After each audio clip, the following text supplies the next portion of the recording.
ఉన్న బంగారాన్ని విడిపించి ఆ రోజు ఆన్లైన్ రేటుకే మేము కొంటాం. Sharma gold company.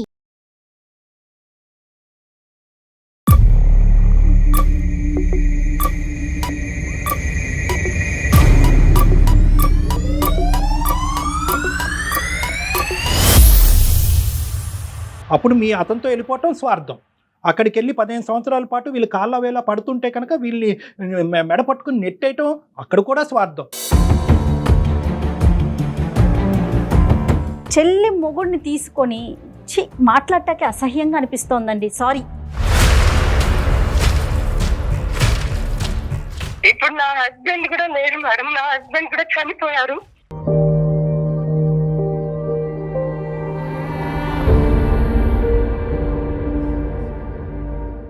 ఒక ప్రమాదంలో చనిపోయారు.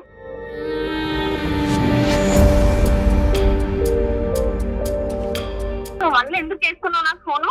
లేదు, నీతో ఒక్కసారి మాట్లాడాలి. ఒక్కసారి కాదు, అసలు నువ్వు నాతో మాట్లాడదు, నువ్వు నీతో మాట్లాడాలనుకోలేదు. అసలు నా పిల్ల ఎన్నోసార్లు అడిగింది, మమ్మీ డాడీ ఎక్కడ అని. ఏం చెప్పుకోలేకపోయాను సార్ నేను.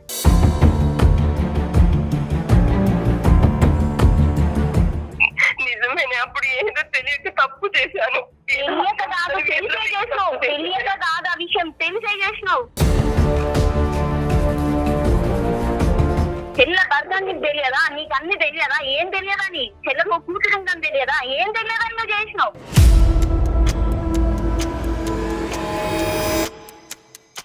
మా నాన్నకి నీ కాళ్ళు పట్టుకుంటానే. ఈ రోజు నీకు బాగా రాగానే నీకు చెల్లి కాళ్ళు మొక్కుతాను అంటున్నావా? నాతో పుట్టి, నాతో ఉండి, నాతో చేసి నీకు ఎలా చేయాలనిపించింది అప్పుడు? నువ్వు వెళ్ళి వాళ్ళని సుఖపెట్టట్లేదు, సంతోష పెట్టట్లేదమ్మా. నువ్వు వాళ్ళకి సుఖానికంటే బాధనే ఎక్కువ ఇచ్చింది అని అవుతుంది. ఎన్ని కౌన్సిలింగ్లు చేసి ఏ విధంగా నీతో మాట్లాడినా కూడా నీ బాధని మేము తీర్చేది కాదు. కానీ డెసిషన్ పూర్తిగా మీదేనండి.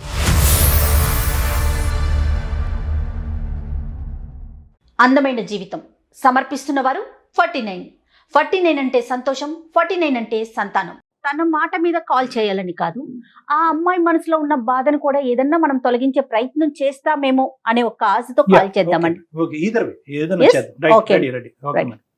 భాగ్యలక్ష్మి గారు, మీ సిస్టర్ నెంబర్ ఉంటే ఒకసారి కాన్ఫరెన్స్ లోకి తీసుకుంటారా? Okay madam. The person you are speaking with has put your call on hold. Please stay on the line. Hello. Hello hello hello Chennai, నువ్వు నాకు ఎందుకు ఫోన్ చేసావు? నీకు చెప్పాను కదా నాకు ఫోన్ చెయ్యొద్దు అని. అలా నీకు ఫోన్ చెయ్యొద్దు అని చెప్పినాను కదా, నువ్వు మళ్ళీ ఎందుకు చేసుకున్నావు నాకు ఫోను?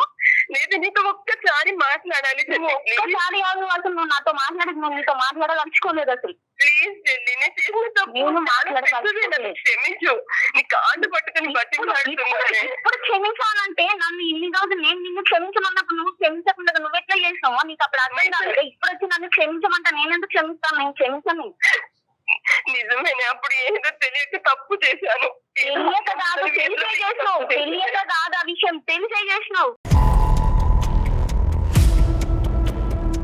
చెల్ల భర్త నీకు తెలియదా? నీకు అన్ని తెలియదా? ఏం తెలియదా? నీ చెల్లకు కూతురుందని తెలియదా? ఏం తెలియదని నువ్వు చేసినావు. తెలిసే చేసినావు నువ్వు.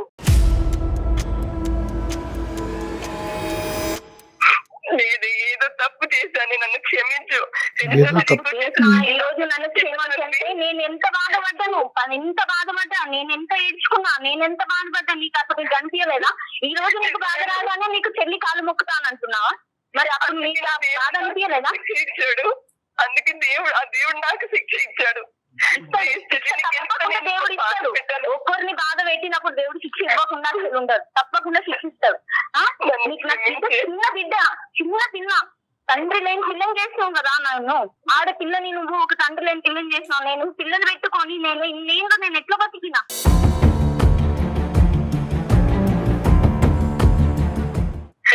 ఎవరితో ఎన్ని మాటలు పడ్డాను, ఎంత బాధపడ్డాను నేను, ఎంతగానో నేర్చుకున్నాను నేను. నా ఏడుపప్పుడు నీకు గంటలో ఈ రోజు ఏం కరిగిపోవాలా?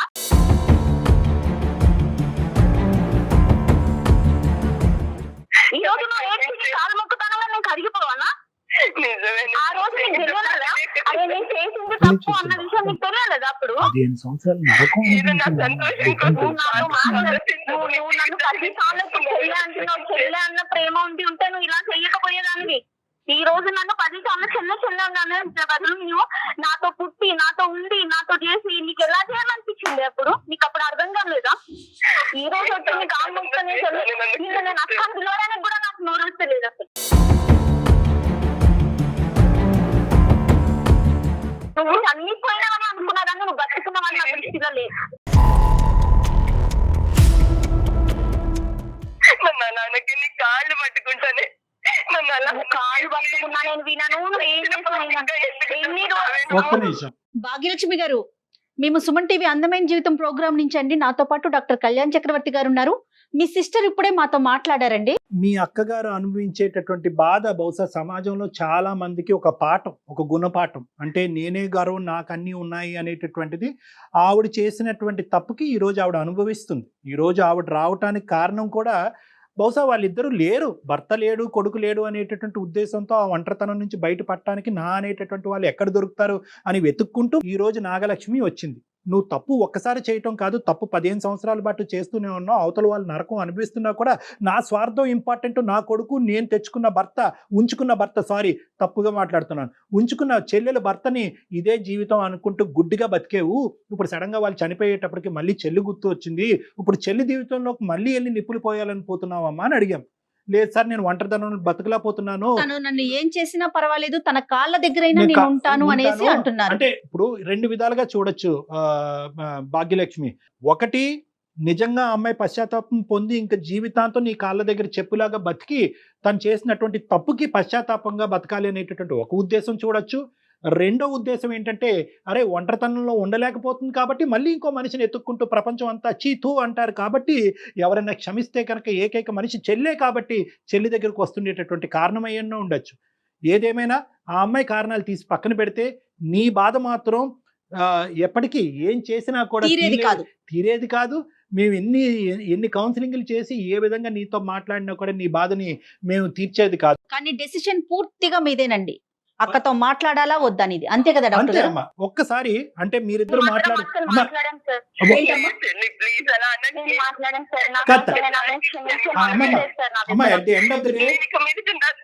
మీ చెల్లెలైనటువంటి మీ భాగ్యలక్ష్మి ఏమనుకుంటుంది అనేటటువంటి దాన్ని బట్టి మనం ఇంకా ఆలోచించాలి. భాగ్య, మీరు చెప్పండి. నువ్వు క్షమించవమ్మా, ఒక్క పాయింట్ నాకు చెప్పమ్మా. ఒక్క నిమిషం భాగ్యలక్ష్మి, ఒక్క నిమిషం నాన్న. ఈ 15 సంవత్సరాల పాటు నీ బిడ్డను ఎలా పెంచుకుంటూ ఒంటి చేతి మీద ఇంకో పెళ్లి చేసుకోకుండా మీ అక్క నడిచినటువంటి దారిలో నడవకుండా గౌరవప్రదంగా నీ కూతురుని ఎలా పెంచుకున్నావు, నువ్వు పడినటువంటి బాధ మా ప్రేక్షకుల గురించి మా గురించి ఒక 2 నిమిషాల్లో చెప్పమ్మా. సార్, నేను ఎంతో నరకం అనుభవించినాను సార్. ఎంత అంటే చిన్న పిల్ల 3 ఏళ్ళ పిల్లలు చేసి వెళ్ళిపోయాను సార్. నేను అక్కడి నుండి నేను మళ్ళీ అమ్మ వాళ్ళు ఎంతగానో చెప్పినా గానీ ఏం చెప్పినా నేను ఎవ్వరు మాట వినకుండా బయటికి వెళ్ళకుండా అమ్మ వాళ్ళ దగ్గరే ఉండిపోయాను సార్. అమ్మ వాళ్ళతోనే ఉన్నాను సార్ నేను. ఎందుకంటే బయటికి వెళ్ళిపోతే నా పిల్లలు కూడా ఇదైపోతే, నేను ఇదైపోతాను, ఒంటరి వాళ్ళం అయిపోతాం, మేము మాకు ఎవరు చూడలేదని మా మమ్మీ వాళ్ళతో వాళ్ళే ఉండిపోయాం.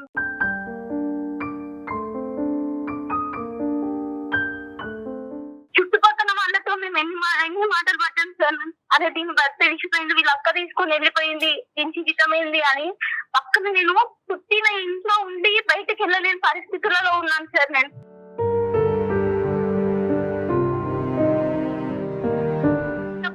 వచ్చినా వాళ్ళు చెప్పారు, మా పాపంలో భర్త చేసి వెళ్ళిపోయిండు అని.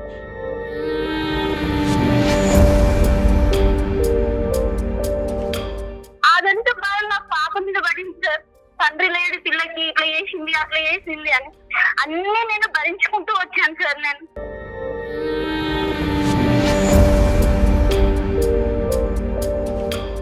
పాప ఏం చేస్తుంది? పాప ఏం చదువుతుంది? ఇప్పుడు పాప ఇంటర్ చదువుతున్నాం. Very good. అది కదమ్మా, నీకు ఎక్కడ అనిపించలేదమ్మా ఆల్రెడీ భర్త ఉన్నటువంటి ఒక అక్కే ఇంకో భర్తతో వెళ్ళిపోయింది కదా, మరి ఏ భర్త లేని నేను ఇంకో భర్తను ఎందుకు పెళ్లి చేసుకోలేదు, ఇంకో మగాడిని ఎందుకు పెళ్లి చేసుకోలేదు అనేది నీ ఒత్తిడి నీ మీద రాలేదా? ఎప్పుడు అలా ఆలోచించలేదా నువ్వు? వచ్చింది సార్, అమ్మ వాళ్ళు చేసుకోమని చెప్పారు. నేను ఇంకా చేసుకోనని దేవుడు ఇచ్చిన వారు అనేది అదృష్టాన్ని వేరే వాళ్ళు తీసుకున్నప్పుడు చిన్న వయసు కదా ఇది. అంటే 24 సంవత్సరాల వయసు అప్పటి నుంచి ఒక భరించలేనటువంటి ఒంటరితనం, పెళ్లి కానటువంటి పెళ్లి, ఉన్న భర్త వెళ్ళిపోయాడు, అక్క మోసం చేసింది. నిజంగా ఒంటరితనం అంటే ఈ అమ్మాయిది ఒంటరితనం. అంటే బయటకు కూడా వెళ్ళలేని పరిస్థితి కదా డాక్టర్ గారు. ఒకటమ్మా, మనం ఒక కంక్లూజన్కి రావాలి అంటే కనుక ఈ అంశం మీద మొత్తం బంతి నీ కోర్టులోనే ఉంది. అవును. నువ్వు కావాలి అని అనుకుంటే నిజంగా మీ అక్కను ఇంకొకసారి అవకాశం ఇచ్చి నమ్మేటటువంటి అవకాశాన్ని ఇస్తే మీ అక్క వచ్చి నీతో పాటు ఉండటానికి తను రెడీగా ఉంది. ఏ కారణం చేత తను వచ్చి ఉండాలి అని అనుకుంటుంది అన్నది ఎవరికి అర్థం కానటువంటి అంశం. ఎందుకంటే ఒంటరితనం అని అంటుంది. మరి ఇప్పుడు వరకు వద్దనుకున్న చెల్లి ఇప్పుడు ఎందుకు గుర్తొచ్చిందని అందరూ అడుగుతారు. నెంబర్ 1. లేదు, తను చేసినటువంటి పాపం పనులకి పశ్చాత్తాపంగా ఏదో విధంగా నీకు ఏదో ఒకటి ఇవ్వాలి అనే ఉద్దేశంతో వచ్చి నీతో ఉండాలి అని అనుకుంటుంది.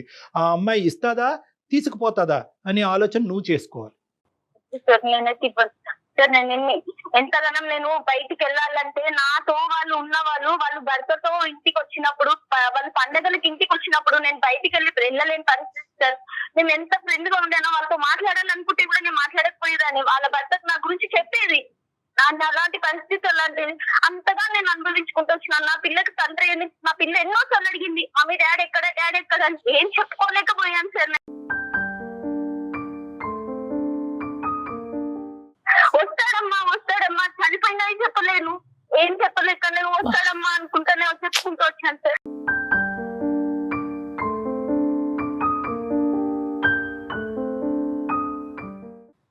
నాకు మా మదర్లు ఉంది, వదిన ఉంది, వాళ్ళతో మేము ఎన్ని బాధలు పడ్డామో మాకు తెలుసు సార్. నా బిడ్డని నన్ను ఎంత కష్టపెట్టారో వాళ్ళు.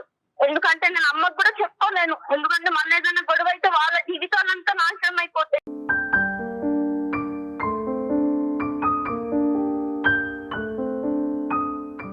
తండ్రి చనిపోయినప్పుడు పాప వెళ్ళిందా వెళ్ళలేదా చెప్పారు? అసలు మీకు వార్త వచ్చిందా అతను చనిపోయాడని?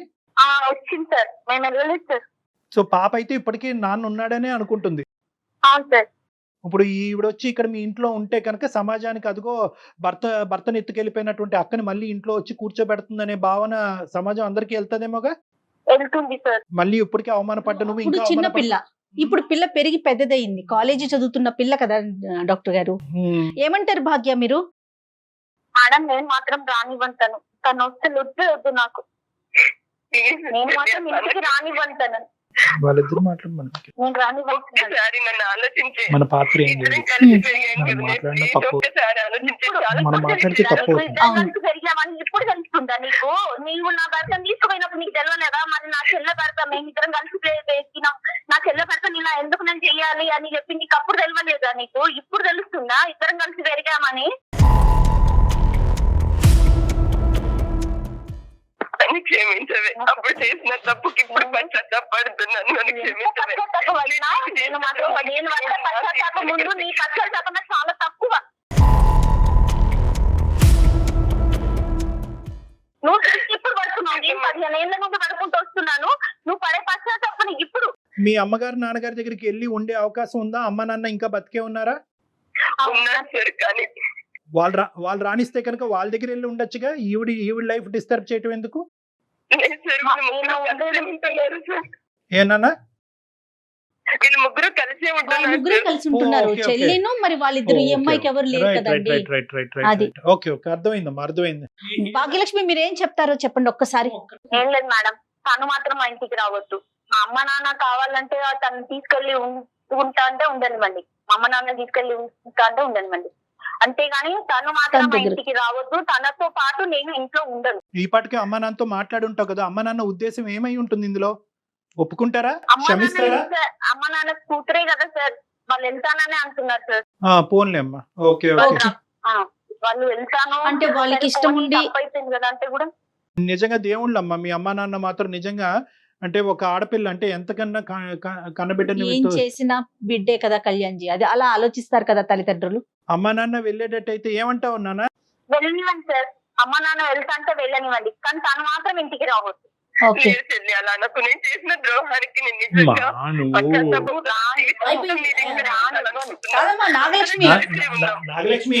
నాగలక్ష్మి నీకు అట్లీస్ట్ నిన్ను కరుణించి నిన్ను మళ్ళీ స్వీకరించేటటువంటి తల్లిదండ్రులు నీకు ఉండటం అనేది అదృష్టం. ఈ రోజు నువ్వు గొప్పగా చెప్పుకోవాల్సింది ఏంటంటే భాగ్య నా దగ్గరే ఉండాలి, నేను ఒంటరిదాన్ని అని చెప్పి తల్లిదండ్రుల గురించి పోరాడట్లే. నీ దగ్గరికి తల్లిదండ్రులను పంపిస్తున్న అమ్మాయి యొక్క మనసు ఇప్పటికైనా అర్థం చేసుకోండి. నీకన్నా చిన్నదైనా కూడా ఇప్పుడు నీ ఒంటరితనం తీర్చడం గురించి నీ ఒంటరితనం తీర్చడం గురించి తన ఒంటరి అవటానికి రెడీగా ఉంది నీ చెల్లెలు. ఇంకా చాలు, ఇంకా చాలు, నువ్వు అనుకున్న దానికంటే ఎక్కువ వచ్చింది. ఒంటరిగా ఇప్పుడు నేను వదలలేను సార్. ఇన్ని దెబ్బలు తగిలినాయి, తనని ఒంటరిగా వదలలేను. అందుకే తనతో తల్లిదండ్రులతో తనతో మేమందరము సంతోషంగా ఉండాలనుకుంటున్నాము. మీరు వెళ్తే ఆ సంతోషం లేదంటున్నారండి.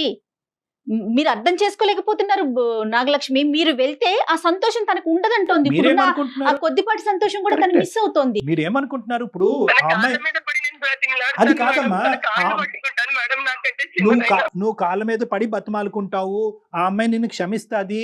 కానీ ఇప్పుడు జరగబోయేటటువంటి నష్టాలు ఏంటి? సమాజంలో ఇంకా పరువు పోతుంది, భర్తను పిల్ల పట్టుకె- పెద్దదవుతోంది. పిల్ల పెద్దదవుతుంది, రకరకాల ప్రశ్నలు వస్తాయి. నాన్నేడి అని చెప్పి ఆ పిల్ల అడుగుతుంది, నాన్న బతికలేడమ్మా చచ్చిపోయాడు అనేటటువంటి వార్త ఈ రోజు కాకపోతే రేపు ఈ అమ్మాయి నోట్లోంచి కానీ నీ నోట్లోంచి కానీ వస్తుంది. ఆ అమ్మాయి చూడకుండానే నా తండ్రిని పోగొట్టుకున్నాను అని చెప్పి ఆ అమ్మాయి మనసు విరిగిపోతుంది. సమాజం ఏమొచ్చి ఇప్పటి వరకు గౌరవంగానే బతుకుతున్నావు కదా, భర్తను పట్టుకెళ్ళిపోయిన అక్కను మళ్ళీ పక్కన ఎందుకు పెట్టుకున్నావు, ఈసారి పిల్లను కూడా పట్టుకెళ్ళిపోద్దని సమాజం అంటది. సో ఇలాంటి రకరకాల ప్రశ్నలు రావటం వల్ల నువ్వు వెళ్ళి వాళ్ళని సుఖపెట్టట్లేదు, సంతోష పెట్టట్లేదమ్మా. కేవలం నువ్వు పశ్చాత్తాపం పొందుతున్నావు, నీ పశ్చాత్తాపానికి ఒక సమాధానం కావాలని అనుకుంటున్నావు కాబట్టి ఈ అమ్మాయి కాళ్ళ దగ్గర వచ్చి ఉంటున్నాను అంటున్నావు కాబట్టి. కానీ ఇక్కడ జరిగేది ఏంటంటే నువ్వు వాళ్ళకి సుఖానికంటే బాధనే ఎక్కువ ఇచ్చింది అని అవుతుంది. వెళ్ళటం వల్ల ఇంకా ట్రబుల్స్ పెరిగే అవకాశం ఎక్కువ ఉంది కదా. ఒకసారి ఆలోచించుకోండి. మీరు మీరు మీరు emotional గా- ఏదనుకుంటే అది చేసేయటం కాదు కదా. అది కాదు, ఇప్పుడు ఆ అమ్మాయి సుఖంగా ఉండాలనుకుంటున్నావా మీ చెల్లెలు? ఒకే మాట అమ్మా, మీ చెల్లెలు తన కూతురు సంతోషంగా ఉండాలని. Yes, Yes. సుఖంగా ఉండాలి అంటే నువ్వు మీ అమ్మాయిల దగ్గర ఉండు, ఆ అమ్మాయి ఆ బిడ్డతో పాటు బతుకు. ఎస్, వాళ్ళు అటు ఇటు తిరుగుతూ ఉంటారు. మీ చెల్లి దగ్గరికి మీ దగ్గరికి అటు ఇటు తిరిగి ఇద్దరిని చూసుకుంటూ ఉంటారు తల్లిదండ్రులు కాబట్టి. ఓకేనమ్మా? Okay okay madam. ఓకేనమ్మా. భగవంతుడు ఒక జీవితాన్ని ఇచ్చాడు, దాన్ని సక్రమంగా మలుచుకోవటం అనేది మన చేతుల్లోనే ఉంటుంది. తర్వాత మీరు ఏదైనా మాట్లాడాలనుకుంటే ఈ కాల్ అయిపోయిన తర్వాత నేను డాక్టర్ గారి నెంబర్ మీకు ఫార్వర్డ్ చేస్తాను. 1-2 సార్లు డాక్టర్ గారు మీతో మాట్లాడే ప్రయత్నం చేస్తారు. నేనైతే మాత్రం ఏ సొల్యూషన్ చెప్తానని నేనైతే అనుకోలేదమ్మా. నిజంగా ఈరోజు భాగ్యలక్ష్మికి ఇంత పెద్ద మనసు ఉంది కాబట్టి ఈ సమస్యకి ఈ రోజు ఒక పరిష్కారం వచ్చింది. మా వల్ల రాలేదు ఈ పరిష్కారం, కేవలం తన వల్లనే. తన వల్ల వచ్చింది. ఓకే, మా అక్క ఇంత బాధపడుతుంది, ఒంటరిగా ఉంది, భర్త పోయాడు, కొడుకు పోయాడు కాబట్టి తల్లిదండ్రులను అక్కడ పంపించి ఆ ఒంటరితనాన్ని నేను గ్యాప్ నింపుతాను అనే పెద్ద ఉద్దేశంతో ఈ రోజు భాగ్యలక్ష్మి మాట్లాడటం వల్ల ఈ సమస్యకు ఒక పరిష్కారం దొరికింది. ఎప్పటికైనా కూడా నువ్వు జీవితంలో మీ చెల్లెల్ని ఒక దేవతలా పూజించాలి, ఆ దేవత దగ్గరికి వెళ్లకుండా ఉండటమే మంచిదన్నది నా అభిప్రాయం. Thank you. Right Bhagyalakshmi. Thank okay. కాదండి, ఇప్పుడు కూడా మనము నిజంగా మెచ్చుకోవాల్సింది వాళ్ళ చెల్లినే కదా డాక్టర్ గారు. 100% కదా. ఆ అమ్మాయి తల్లిదండ్రులు కూడా నేను పంపించును, నీ చావు నువ్వు చావు అనింది అనుకోండి, అంతే, ఏమవుతుంది? చాలా గ్రేట్. అమ్మాయికి మనం చేతులెత్తి మొక్కొచ్చు, చెప్పొచ్చు కూడా. అవును, కరెక్ట్. విచిత్రమైన సంఘటనలు అండి, వింత పోకళ్ళు, విచిత్రమైన సంఘటనలు. నాగలక్ష్మి ఏమన్నా మాట్లాడాలనుకుంటే మీరు ఒకసారి మాట్లాడే ప్రయత్నించండి. తప్పకుండా any time. Thank you Kalyan ji. నమస్తే. అందమైన జీవితం సమర్పిస్తున్న వారు 49. 49 అంటే సంతోషం, 49 అంటే సంతానం.